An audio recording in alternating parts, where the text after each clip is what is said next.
Welcome to the Beau Show, the home of faith, family, and freedom. You know, freedom means a lot of things. We have a unique American style of liberty. It evolved from many European philosophers, from natural law to these basic inalienable rights. But freedom has a certain universality to it. One element of freedom is not just in deed, but in thought. Freedom of thought creates the freedom of behavior. If you can't think freely, then you can't act freely. When the COVID-19 pandemic began in Wuhan and proceeded to infect pretty much the entire world, the answer of its origin to those who were paying attention was quite obvious. But instead, China began a campaign of blaming the US military. And Dr. Anthony Fauci and others said that it likely came from a wet market, where it jumped from bats to humans. This was total deflection. Fauci knew that there were NIH subgrants that offshored this dangerous gain-of-function research that allows viruses to be manipulated to become more dangerous. And Senator Rand Paul was hot on his trails because he knew about it and had done his homework. But at the original outbreak, everyone, including President Trump, was trusting in this one man, Fauci, because he'd been around for 5 administrations and had this long history of service, and accolade after accolade. The group really responsible for this red carpet treatment was the media. They elected to choose his words and expertise over Trump's, whom they hated. So when Trump swiftly enacted a travel ban from China to the US, Fauci disagreed with it. And as we know, so did House Speaker Nancy Pelosi, who went and partied in San Francisco's Chinatown. They said that Trump's action was racist. They had called his attempts to mitigate terrorism a Muslim ban, which it was not. So they used the same language when he enacted a travel ban from China, claiming xenophobia. So whom do you think the media trusted? Fauci and Pelosi, of course. Fauci was this esteemed, vertically challenged doctor, the great and powerful Oz. They put him on magazine covers, did weekly press conferences and in-depth interviews, and no one pressed him about his theories.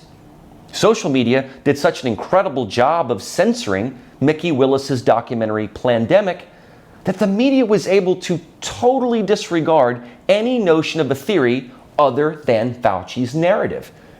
And that's why I frame this around the concept of freedom. Because if we don't have freedom of thought or freedom of information, we cannot get to the truth. If we are impeded from knowing what was really going on in that lab, then how are we ever to prevent this again? Countless people died. Countless people lost their businesses and livelihoods. Countless people became depressed and took their own lives. And we just assume that this was all a wet market accident that naturally happens? Well, times have changed. And this week, the Wall Street Journal reported that the U.S. Department of Energy has stated that the COVID-19 pandemic was most likely caused by a laboratory leak. They caveat this with National Security Advisor Jake Sullivan saying that there's no definitive answer. Well, Jake, if you allow the World Health Organization to control the inspection of the Wuhan lab, you're right.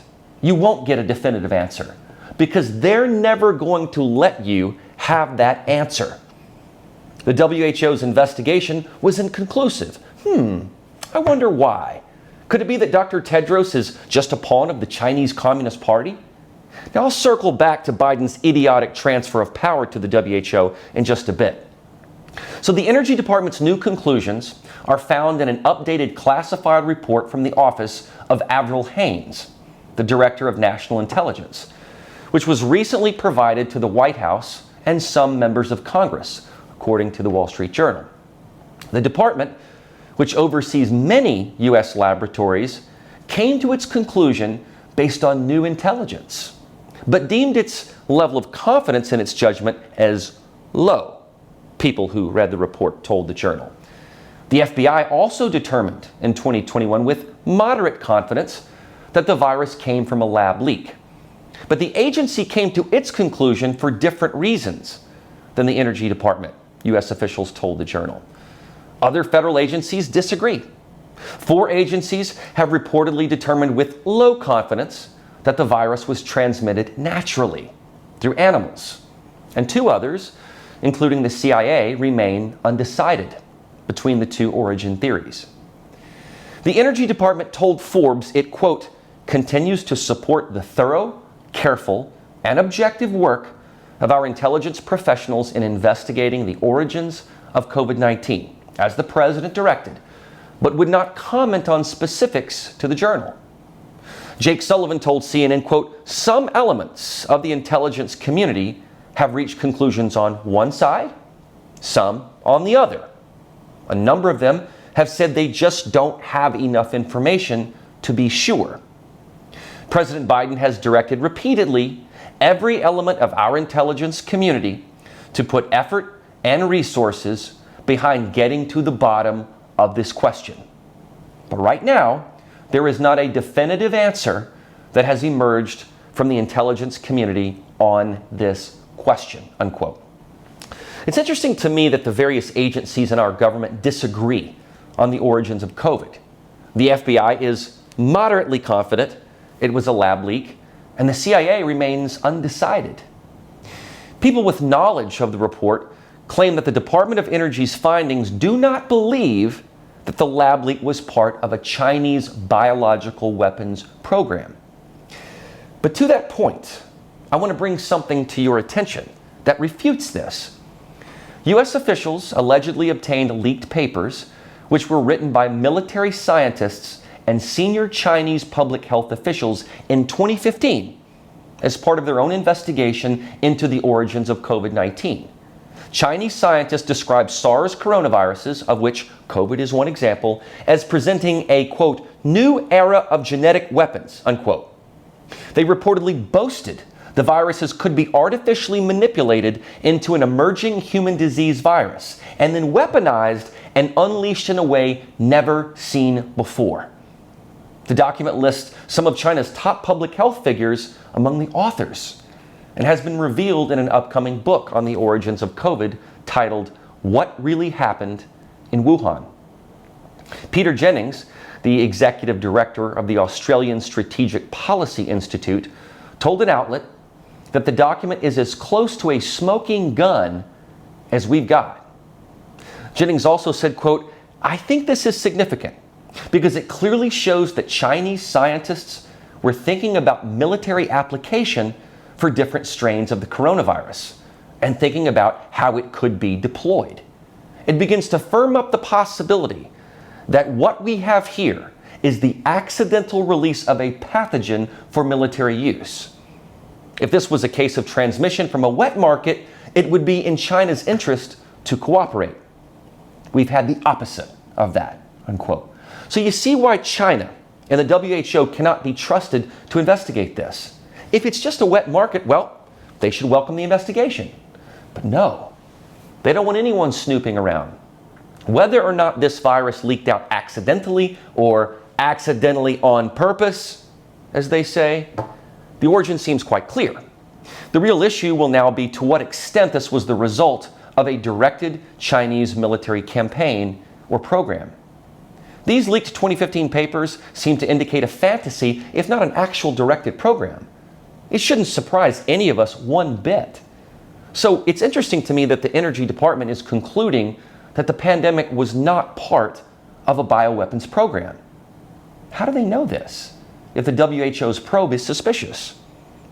And that lets me circle back to Biden's recent action, which would direct all pandemic sovereignty to the World Health Organization, which is, of course, a puppet of the Chinese Communist Party. This would be a disastrous move, considering that the WHO covered up for China and has placed a puppet, Dr. Tedros, in power.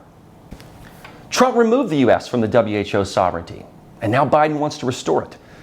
According to a statement by Congressman Chris Smith, quote, the alarming amendments offered by the Biden administration to the WHO's international health regulations would grant new unilateral authority to Director General Tedros to declare a public health crisis in the United States or other sovereign nations without any consultation with the U.S. or any other WHO member.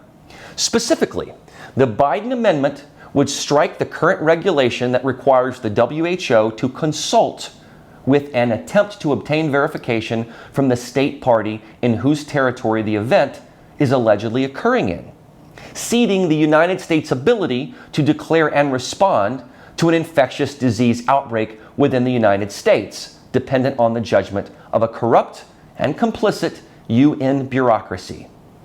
Now, more than ever, our constitutional system of American government must be protected from those seeking to override the voice of the people and consent of the governed in favor of dictates by an agenda-driven global administrative bureaucracy, end quote. It was the WHO that allowed China to hoodwink the world.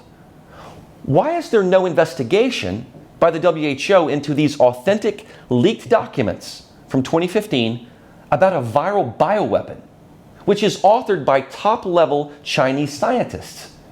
Nothing is done in China without the approval and/or direction of the CCP. There is no accountability or freedom of the press there. It's all propaganda. And the American media believed it too. They were part and parcel of the great swindle. And let's just say, for sake of argument, that the virus did come from the wet market. How do we know that patient zero wasn't someone who worked in that lab and came down to buy some bats or anything else for that matter?